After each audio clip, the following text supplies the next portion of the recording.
बिस्मिल्लाहिर्रहमानिर्रहीम अस्सलाम वालेकुम स्टूडेंट्स। आज के इस वीडियो में CS11 क्विज़ नंबर 2 को डिस्कस करेंगे एंड 70 MCQs आपके साथ शेयर करूंगा जो कि बिल्कुल 110% करेक्ट हो गए। उससे पहले आप मिड टर्म की तैयारी कैसे करेंगे आपको शॉर्ट सा बता देता हूं। यहाँ पे हाईलाइटेड हैंड आउट्स हैं जिससे आपके ये MCQs भी क्लियर हो जाएंगे और साथ में शॉर्ट लेक्चर सीरीज़ है। ये 2 लिंक्स आपको पहला कमेंट चेक कीजिएगा, वहाँ पर मिल जाएंगे। इनको डाउनलोड कर लें और इनसे आपने तैयारी करनी जो कि आपकी 100% हो जाएगी विद गारंटी। और इन MCQs की तैयारी भी आप इन्हीं हाईलाइटेड हैंडआउट से कर सकते हो। यहाँ पे देखें, पहला जो हमारे पास क्वेश्चन है कि how are hypertext documents typically transferred between browsers and web browsers.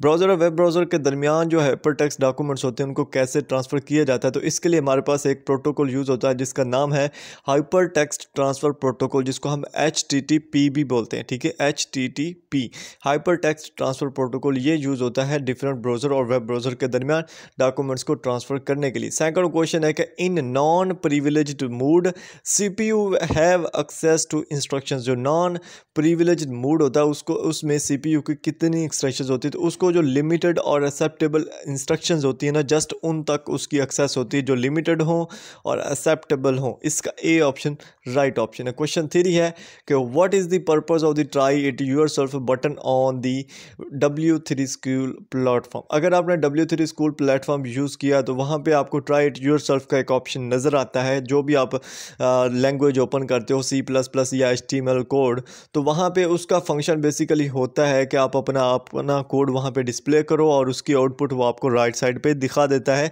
जैसे कि यहाँ पे ऑप्शन 1 में बताया गया। और ये इसका जो ऑप्शन 1 है कि it displays the output of the HTML code on the right side of the code, तो ये इसका राइट ऑप्शन है। ठीक है, उसके बाद है क्वेश्चन 4 है। इसमें उन्होंने आपसे पूछा है कि scheduler maintain a block of information of all processes in main memory. जो शेड्यूलर होता है वो क्या करता है, मेंटेन करता है ब्लॉक ऑफ इंफॉर्मेशन कहाँ पे, मेन मेमोरी में। तो उसमें मेन मेमोरी के अंदर कौन सा टेबल वो यूज़ करता है, तो उसमें प्रोसेस का टेबल होता है। ठीक है, कौन सा टेबल होता है, प्रोसेस का टेबल होता है जो वो यूज़ करता है। वहाँ पे वो अपनी जो ब्लॉक ऑफ इंफॉर्मेशन होता है उनको मेंटेन करता है। क्वेश्चन 5 है कि what rule did the NNTP protocol plays in the earlier of days of the internet.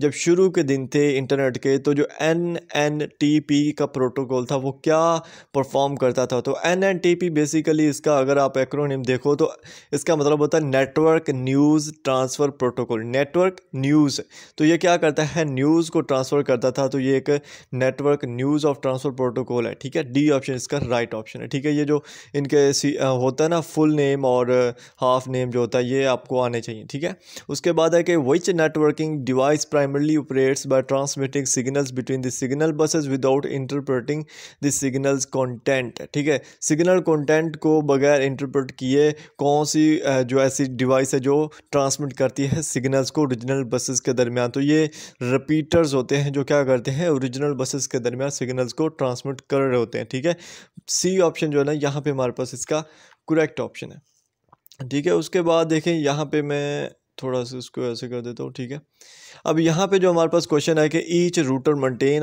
That contains the routers knowledge about the direction in which message should be sent. तो यहाँ पे हमारे पास क्या है कि हर रूटर मेंटेन करता है जो क्या करता है कि रूटर्स के रिलेटेड जितना भी नॉलेज होता है वो उसे पता होता है किस डायरेक्शन में उसने देना है, वो भी उसे पता होता है। तो ये कौन सा परफॉर्म करता है, तो ये फॉरवर्डिंग टेबल होता है। क्या होता है, फॉरवर्डिंग टेबल होता है जो ये सारा काम कर रहा होता है। ठीक है, उसके बाद क्वेश्चन 8 है हमारे पास कि internet is a collection of network constructed by internet service providers. Basically internet जो है वो क्या है, कलेक्शन ऑफ नेटवर्क है जो किसने कंस्ट्रक्ट किया है, इंटरनेट सर्विस प्रोवाइडर्स। और इसको हम क्या बोलते हैं, शॉर्ट फॉर्म में इसको हम क्या बोलते हैं, ISPs भी बोलते हैं। ठीक है, ये इंटरनेट सर्विस प्रोवाइडर्स होते हैं जो नेटवर्क को कंस्ट्रक्ट करते हैं एक इंटरनेट के अंदर।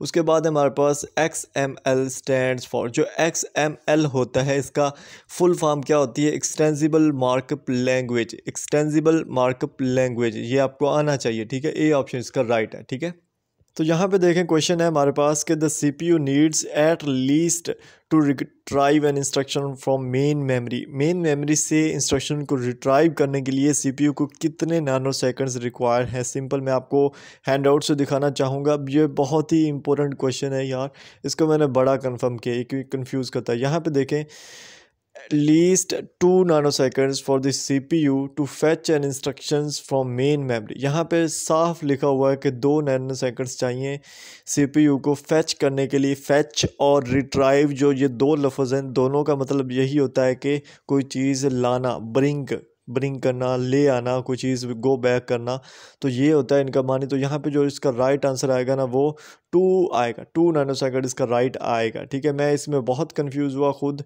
लेकिन फिर मैंने इसको कंफर्म किया है एंड्रॉइड से। ठीक है, 2 nanoseconds, आपने इस पर बिल्कुल भी कंफ्यूज नहीं होना। नेक्स्ट क्वेश्चन देखें, हमारे पास है कि which of the following should be the correct URL for HTML file named. एक हमारे पास HTML फाइल है जिसका नाम है सैम्पल, ठीक है, और उसकी डायरेक्टरी पाथ जो है ना वो com/etc है, एंड इसका सर्वर नेम जो है ना star.com है। इसका हमने एक URL बनाना है, तो URL बनाने के लिए हम क्या करेंगे कि पहले इसको जोड़ देंगे एक प्रॉपर फॉर्मेट में, जो कि हमारे पास C है, http://www.star.com और स्लैश वही जो हमारे पास इसका डायरेक्टरी पाथ था वो आ जाएगा, और उसके साथ जो हमारा इसका सैम्पल था, नेम था, वो आ जाएगा sample.html। ठीक है, तो ये आपका राइट आंसर इसका C बनता है। ये क्वेश्चन भी रिपीटेड आएगा, बहुत सारे ऐसे स्टूडेंट हैं जिनको इन चीज़ों का नहीं पता होता। ठीक है, तो इन चीज़ों को देखते जाए।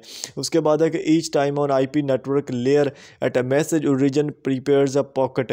हर टाइम जब भी IP नेटवर्क लेयर होती है ना, ठीक है, वहाँ पे हर टाइम जब भी एक मैसेज ओरिजिन होती है, जब भी उसकी प्रिपेयर होती है, तो वो एक पॉकेट को प्रिपेयर करता है। तो इसकी जो अपेंड्स वैल्यू होती है उसको हम क्या बोलते हैं, उसको हम होप काउंट बोलते हैं। ठीक है, क्या बोलते हैं, होप काउंट बोलते हैं। C ऑप्शन यहाँ पे हमारे पास इसका राइट ऑप्शन है। ठीक है, यहाँ पे क्विज 3 में अगर आप देखोगे, how many bits should be left circularly shifted to achieve the same result as a right circular shift of 1 bits on an 8 bit string.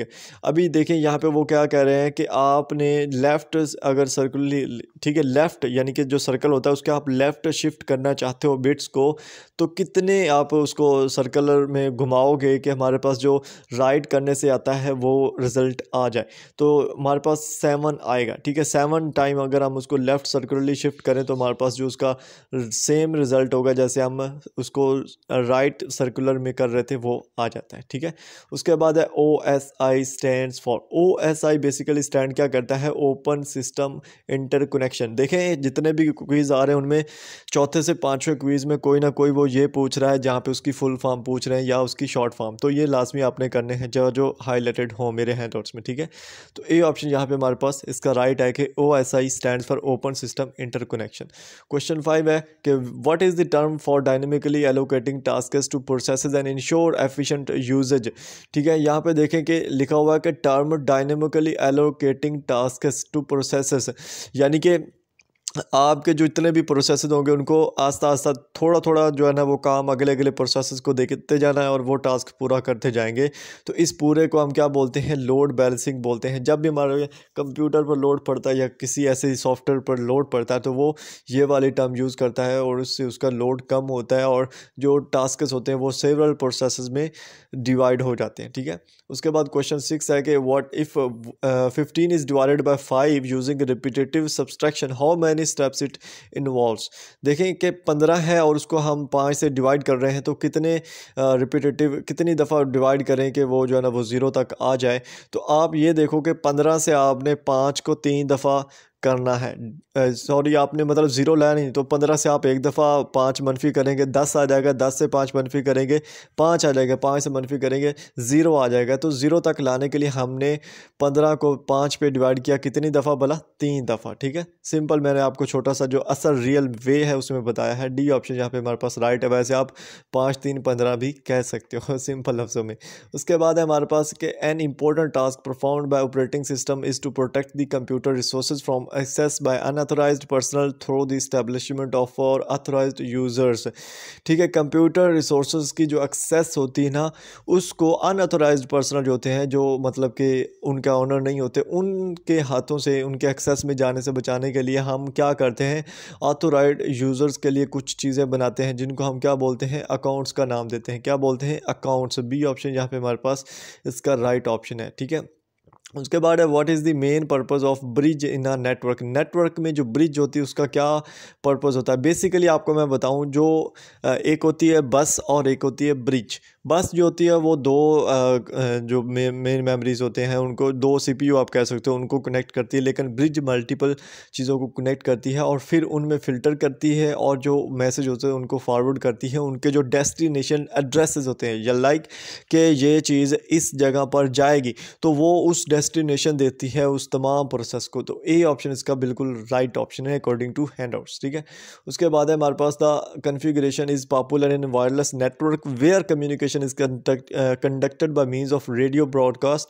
यहाँ पे देखें कि वायरलेस नेटवर्क में कौन सी कन्फिगरेशन जो है ना वो सबसे ज़्यादा पॉपुलर है। तो इस टाइम स्टार नेटवर्क जो है ना, स्टार नेटवर्क, ये स्टार लिंक की मैं बात नहीं कर रहा, स्टार कन्फिगरेशन स्टार नेटवर्क वालों का एक है, तो ये बहुत ज़्यादा मशहूर है। डी ऑप्शन इसका राइट ऑप्शन है। ठीक है, उसके बाद है हमारे पास computers from era lacked flexibility and efficiency. जो कंप्यूटर्स थे उनमें फ्लेक्सिबिलिटी भी नहीं थी और एफिशिएंसी भी नहीं थी। किस सदी वाले? 1940s और 50s वाले। ठीक है, इसका जो मुझे ऑप्शन राइट लगा है, मिला है हैंड आउट से, वो ये था। ठीक है, 1940s एंड 50s। बहुत सारे लोग एक गलती करते हैं कि वो चीज़ों को ना इंटरनेट पर सर्च करना बहुत ईजी समझते हैं और वहाँ से देखते हैं कि इसका ये राइट आंसर है, वो हैंड आउट्स को फॉलो नहीं करते। तो आपकी जब भी पहली सर्च हो, वो कोई भी सब्जेक्ट हो, उसकी जो पहली सर्च हो वो आपके हैंड आउट्स होना चाहिए। ठीक है, उसके बाद है which of the following is the true about TCP in comparison to UDP. ठीक है, ये जो टीसीपी प्रोटोकॉल है और यूडीपी प्रोटोकॉल है इनमें डिफरेंस है, लेकिन जो टीसीपी है उसमें क्या ट्रू है जो कि यूडीपी में नहीं है। तो टीसीपी जो है ना वो मोर रिलायबल है, लेकिन एफिशिएंट जो है ना वो कम है। More reliable but less efficient, ये इसका राइट ऑप्शन है। यूडीपी के मद्देनज़र ये जो क्या है, रिलायबल ज़्यादा है लेकिन एफिशिएंट कम है।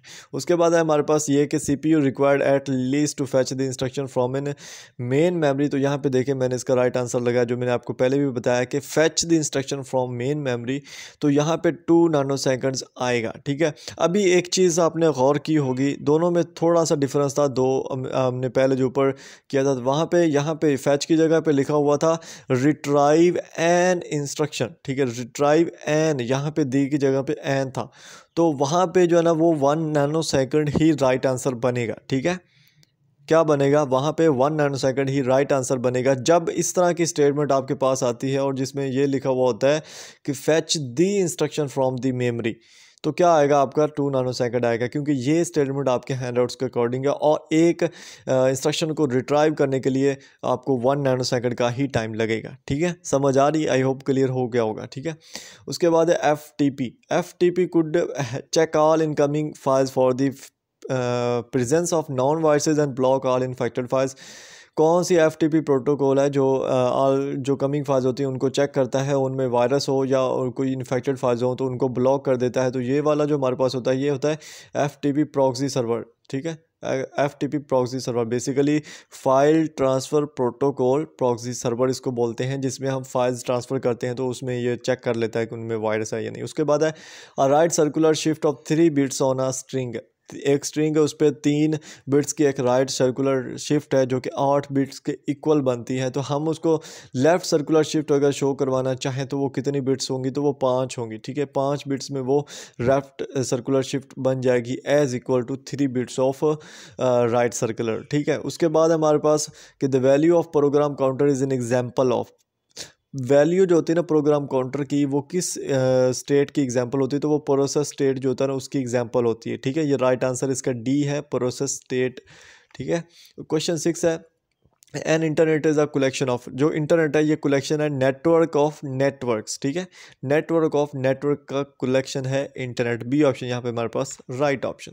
क्वेश्चन 7 में अगर देखें तो यहाँ पे सिंपल सा क्वेश्चन है कि the connection between networks to form an internet is handled by devices known as.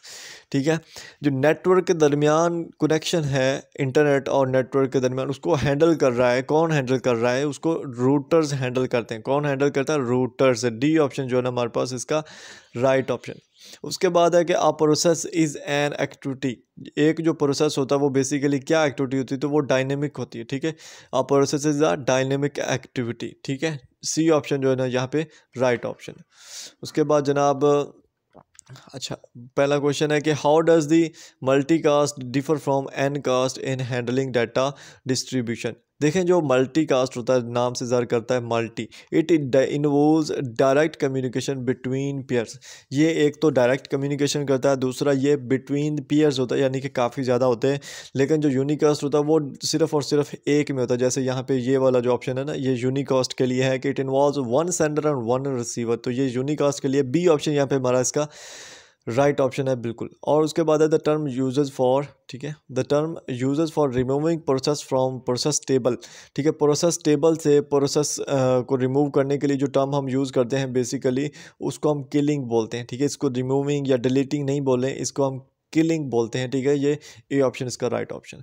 उसके बाद है कि the devices along message into small segments which are transmitted over the internet.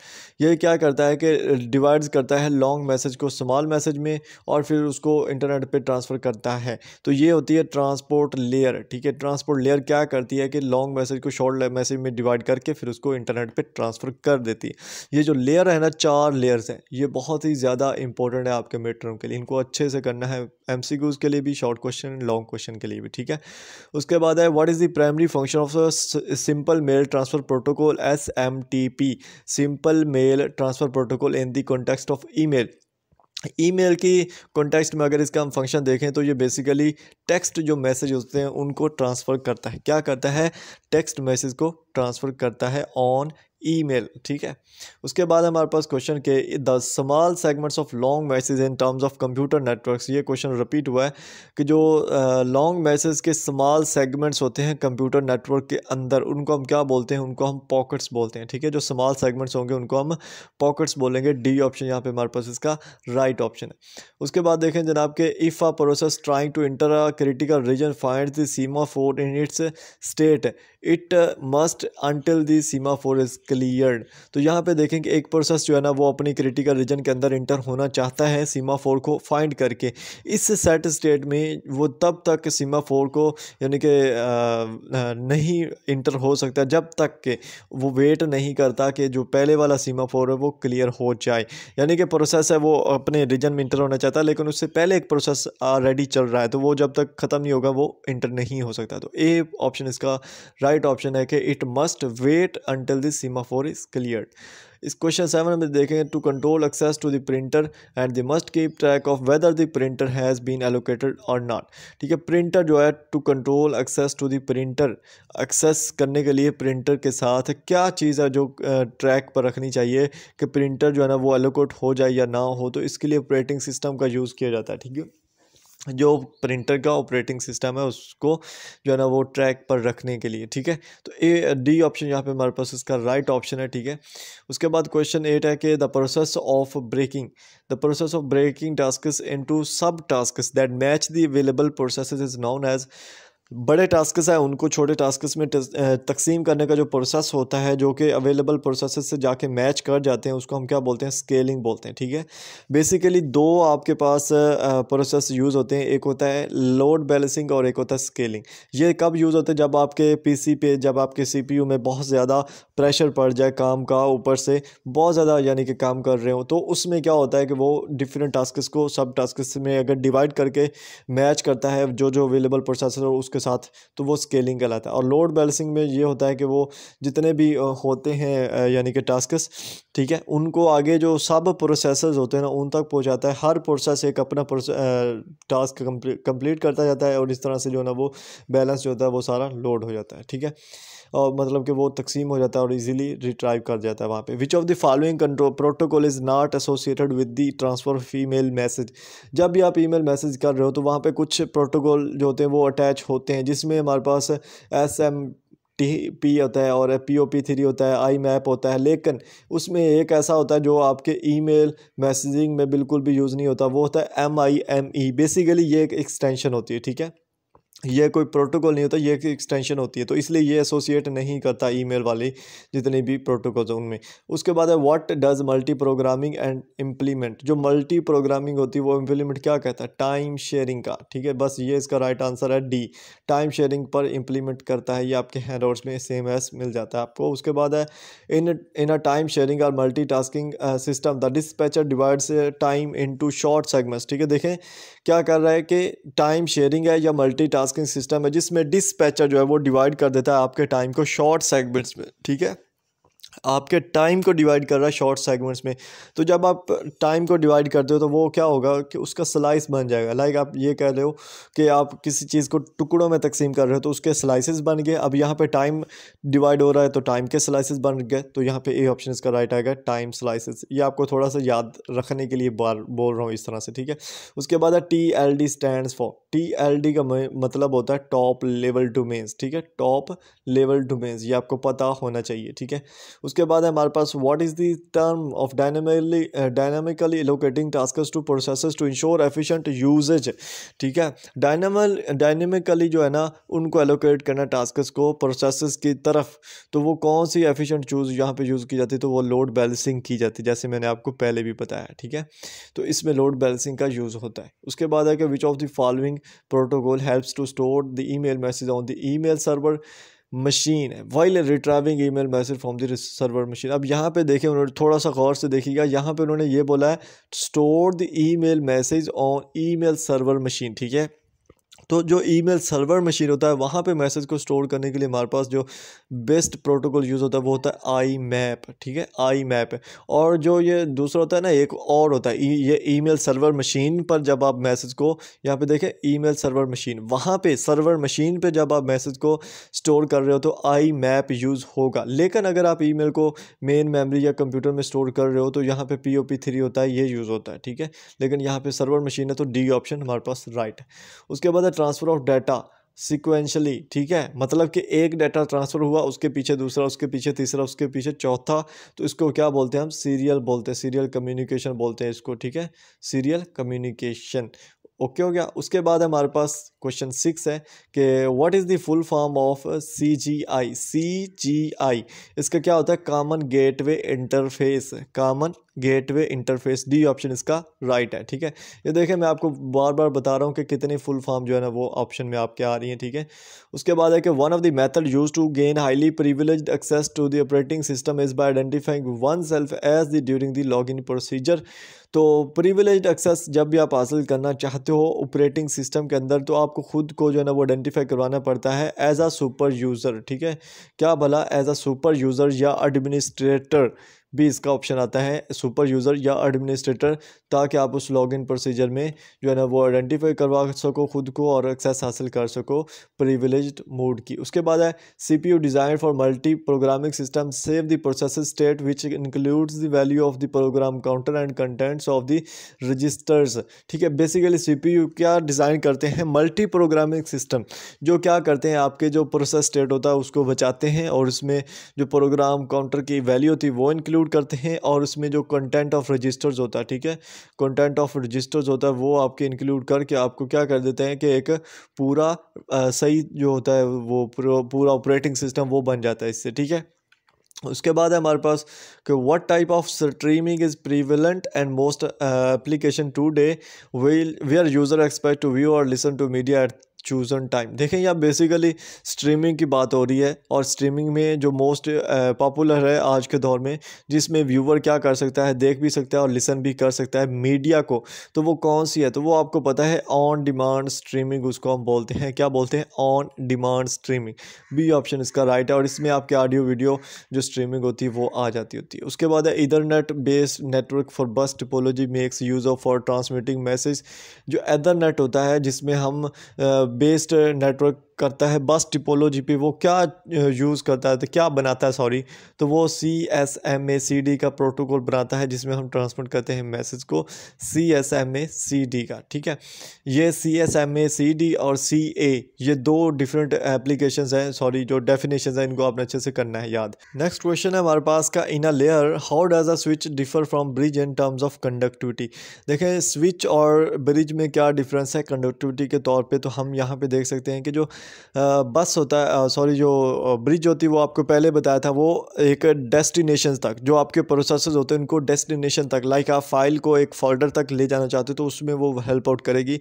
लेकिन जो स्विच होता है वो बेसिकली आपको कनेक्ट करता है, जितने भी आपके पास मल्टीपल बसेज होती है ना उनको कनेक्ट करके आपके पास एक रियल बना देता है हर चीज़ को। ठीक है, तो ये स्विच होता है जो मल्टीपल बसेस को कनेक्ट करता है। सी ऑप्शन या राइट ऑप्शन है। ठीक है, उसके बाद क्वेश्चन है कि CPU for multi programming system contain special purpose registers to. जो CPU होते हैं मल्टी प्रोग्रामिंग में वो क्या करते हैं, स्पेशल पर्पस रजिस्टर यूज़ करते हैं, और स्पेशल पर्पस रजिस्टर क्या करते हैं, स्टोर करते हैं प्रोसेस स्पेसिफिक मेमोरी लिमिट्स। ठीक है, क्या करते हैं, स्टोर करते हैं प्रोसेस स्पेसिफिक मेमोरी लिमिट्स। इस क्वेश्चन को कंफर्म कर लीजिएगा, मुझे जो लगा है, मुझे जो सही लगा है वो ये लगा था। ठीक है, उसके बाद आता है URL is use to. URL जो होता है, URL बेसिकली क्या होता है, किसी भी कोई भी लिंक, जैसे आप कहते हो कि मुझे वीडियो का लिंक दे दो, तो वो क्या होता है, URL ही होता है, उसको हम URL ही बोलते हैं। और यहाँ पे बेसिकली क्या होता है कि locate a document on the web servers. ठीक है, वेब सर्वर्स पे, वेब सर्वर में आपकी सारी चीज़ें आ जाती हैं, इंटरनेट और वेब सर्वर ब्राउज़र्स जितने भी होते हैं वो वेब सर्वर के अंदर आ जाते हैं। तो ये बी ऑप्शन यहाँ पे हमारे पास इसका राइट ऑप्शन। जैसे ही आप लिंक पर क्लिक करते हो, जो भी होती है वीडियो या किसी चीज़ का लिंक होता है, आप वहाँ तक पहुँच जाते हो, तो ये चीज़ होती है। उसके बाद the state of flag use in the flag system is represented as. जो फ्लैग सिस्टम का फ्लैग होता है उसमें कौन सी स्टेट यूज़ होती है फ्लैग की, तो उसमें दो स्टेट यूज़ होती हैं, एक होता है सेट फ्लैग का और एक होता है क्लियर फ्लैग का। सेट फ्लैग का मतलब ये होता है कि कोई इंस्ट्रक्शन ऑलरेडी यानी कि प्रोसेस में है, और क्लियर फ्लैग का ये होता है कि बिल्कुल कोई इंस्ट्रक्शन भी नहीं है, न्यू इंस्ट्रक्शंस को देने का ऑर्डर कहती हैं। ठीक है, इसको क्लियर बोलते हैं और सेट बोलते हैं। ठीक है, उसके बाद है Windows uses graphics to make program easier to use, such graphics are known as. देखिए जो हमारे पास ये जो PC चल रहा है या जिसके ऊपर जो भी ग्राफिक्स नज़र आ रहे हैं आपको, ये जो है ना वो विंडो के अपने ग्राफिक्स होते हैं जो विंडो यूज़ करती है, और इसको हम क्या बोलते हैं, GUI बोलते हैं। GUI बेसिकली क्या होता है, ग्राफिकल यूज़र इंटरफेस। इसका ये फुल फॉर्म होती है ग्राफिकल यूज़र इंटरफेस। ये भी अक्सर पूछा जाता है कि GUI का फुल फॉर्म क्या है। उसके बाद हमारे पास which of the following are primary developed in the exchange of the message between email servers and clients. ठीक है, ईमेल सर्वर और क्लाइंट्स के दरमियान जो एक्सचेंज ऑफ ईमेल मैसेज होता है उसको हम क्या बोलते हैं। ठीक है, तो यहाँ पे जनाब हमारे पास चार ऑप्शन दिए गए हैं, SMTP, IMAP और MIME और POP3। जैसे मैंने आपको शुरू में बताया था कि जो हमारे पास ये जो MIME है ये बेसिकली क्या है, एक एक्सटेंशन है। ठीक है, ये कोई प्रोटोकॉल नहीं है, ये एक एक्सटेंशन है जो ईमेल ट्रांसफ़र प्रोटोकॉल में यूज़ होती है, जहाँ पे ये क्या करती है, ये जो ACCT होते हैं, वो ASITT वाले जो होते हैं ना कोड्स, उनको SMFT टेक्स्ट में कन्वर्ट करती है और फिर वो ट्रांसफ़र करती है। ठीक है, तो MIM जो है ना वो इसका राइट आंसर नहीं है, बाकी जितने भी हैं वो इसका राइट आंसर बनेंगे। तो यहाँ पे हमारे पास जो D ऑप्शन है जिसमें A, B और D आ जाते हैं, ये इसका राइट ऑप्शन बनेगा। ठीक है, उसके बाद यहाँ पे the transfer of data sequentially, अगर आप सिक्वेंशली डाटा को ट्रांसफ़र कर रहे हो तो राइट ऑप्शन आपके पास आएगा सीरियल कम्युनिकेशन। जैसे ये भी क्वेश्चन रिपीट हुआ है, मैंने आपको बताया था कि सिक्वेंशली का मतलब ये है कि एक कतार में एक डाटा चल रहा है, फिर उसके पीछे दूसरा, फिर उसके पीछे तीसरा। उसके बाद क्वेश्चन 8 है, what is the URL of the HTML tags on W3 school. W3 school पर जो HTML टैग उसका जो सही URL होता है वो कौन सा होता है, तो वो ये वाला होता है जनाब, जिसमें आपकी जो है लेवल डोमेन आ जाती है फर्स्ट ऑफ ऑल। उसके बाद आपकी जो पूरी वेबसाइट उसकी ये डोमेन इसको बोलते हैं सारी आ गई। उसके बाद आपका जो टैग्स है और default.asp यानी कि टैग्स वाला पोर्शन को एक्सेस करना है हमने, इसलिए तो ये D ऑप्शन इसका राइट ऑप्शन है। ठीक है, उसके बाद देखें is a necessary sorry essentially a notational system by which text document along the document appearance can be encoded as a simple text file।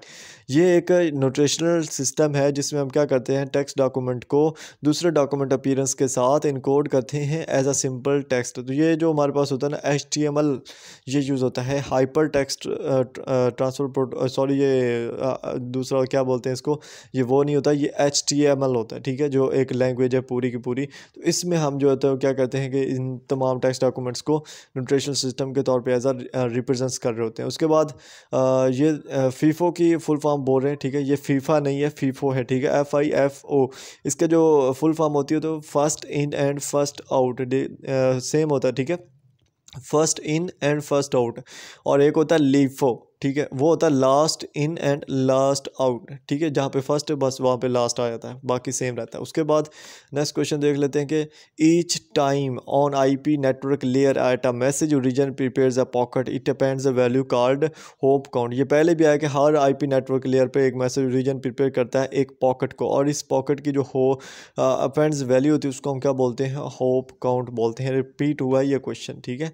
उसके बाद है what software is utilize to generate spreadsheet बनाने के लिए कौन सा software use होता है, आपको पता है MS Excel यूज़ होता है, ठीक है, MS Excel यूज़ होता है जिसमें आप शीट्स बनाते हो, लाइक वर्कशीट्स, ये हाजिरी वाले या इस तरह के कुछ भी, ठीक है। उसके बाद टू व्यू डायरेक्टरीज और files users can use directories या फाइल्स को देखने के लिए यूज़र कौन सा प्रोटोकॉल यूज़ करता है, तो वो विंडो एक्सप्लोरर का जो प्रोटोकॉल है उसको यूज़ करता है, D ऑप्शन यहाँ पे हमारे पास राइट ऑप्शन है। फाइल ट्रांसफ़र प्रोटोकॉल होता है जो बेसिकली इसके पीछे होता है सारे काम के। उसके बाद है choose the lowest heading level HTML tag from the given option. Basically जो HTML टैग होता है ना उसकी कितनी हेडिंग्स होती है, उसकी 6 हेडिंग्स होती है, ठीक है, और जो पहली हेडिंग होगी वो सबसे बड़ी होगी और मेन होगी। इसी तरह यहाँ पे वो बोल रहे हैं लोएस्ट, तो 6 है, जो सबसे छठी है वो हमारे पास सबसे क्या होगी, लोएस्ट होगी। तो यहाँ पे जो हमारा राइट आंसर है वो क्या है, A आंसर है, जिसमें है H6 लाइक हेडिंग नंबर 6।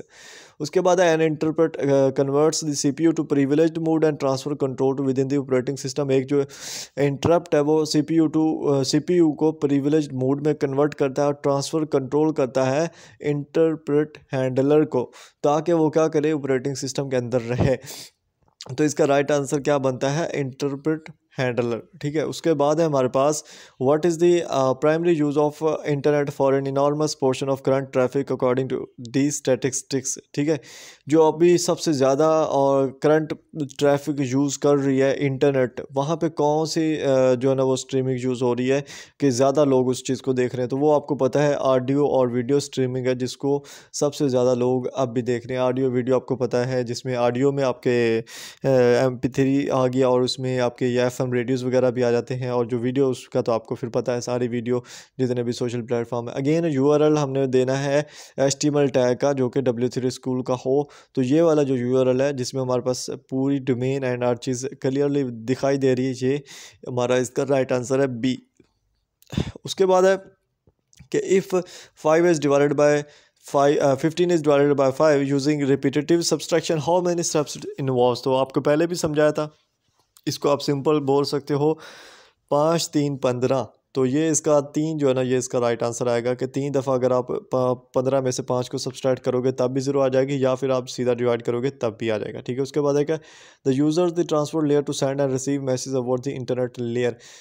कौन सी चीज़ है जो ट्रांसपोर्ट लेयर यूज़ करती है मैसेज को सेंड और रिसीव करने के लिए, तो ये एप्लीकेशन लेयर होती है जो ट्रांसपोर्ट लेयर यूज़ करती है। बेसिकली जो आपके मैसेज सेंड हो रहे हैं या रिसीव हो रहे हैं वो कौन कर रहा है, वो ट्रांसपोर्ट लेयर कर रही है, लेकिन वो एक साथ और लेयर यूज़ कर रही है जिसको हम एप्लीकेशन लेयर का नाम बोलते हैं, ठीक है, समझ आ रही है आपको। उसके बाद है जनाब के component included in the first prototype of the world wide web developed by Tim Berners-Lee. तो जो वर्ल्ड वाइड वेब डेवलप्ड किया था टिम बर्नर ने, उसमें जो सबसे पहला प्रोटोटाइप यूज़ हो रहे थे वो कौन कौन से थे, तो उसमें जो मुझे लगे हैं, ठीक है, वो आपका हाइपर टेक्स्ट डॉक्यूमेंट फार्मेट था और नेटवर्क प्रोटोकॉल था। तो ये जो दो आगे वाले हैं ये नहीं थे, तो राइट आंसर जो बनता है वो बनता है हमारे पास C, जिसमें हमारे पास A और B आ जाता है, ठीक है, तो ये इसका राइट आंसर बनता है, ठीक है। उसके बाद है क्विज़ हमारे पास नेक्स्ट है कि connect computers over a large geographical area or world. ठीक है, ये जो आपको मिलेंगे ना हैंडआउट्स में, लैन है, वैन है, मेन और पैन, ये बहुत ही इंपॉर्टेंट है। इनके आपको पता होना चाहिए कि शॉर्ट फॉर्म क्या, फुल फॉर्म क्या, डेफिनेशन क्या है। अभी जो कंप्यूटर के कनेक्ट करता है लार्ज जियोग्राफिकल एरिया, यानी कि वर्ल्ड वाइड कोई चीज़ उसको कनेक्ट कर रही तो उसको हम वान बोलते हैं। ये बेसिकली इसका मतलब भी होता है वर्ल्ड एरिया नेटवर्क। ठीक है, वाइड एरिया नेटवर्क इसको बोलते हैं। ठीक है, तो ये बी ऑप्शन यहाँ पे इसका राइट है। उसके बाद हमारे पास आई थिंक बाद में कुछ भी नहीं है यहाँ पे जो हमारे ना ये 70 MCQs थे जो कंप्लीट हुए हैं। ठीक है, कितने MCQs थे? 70 MCQs जो इस एक लंबी सी वीडियो में कंप्लीट हुए हैं। यार अगर आपको एफर्ट अच्छी लगी तो लाजमी चैनल को सब्सक्राइब कर दीजिएगा। इंशाल्लाह मैं कोशिश करूँगा मिड टर्म से रिलेटेड आपको गाइड करूँ CS11 का। चलें इसको ख़त्म करते हैं वीडियो को, मिलते हैं नेक्स्ट वीडियो में। अपना ख्याल रखिएगा, अल्लाह हाफिज़।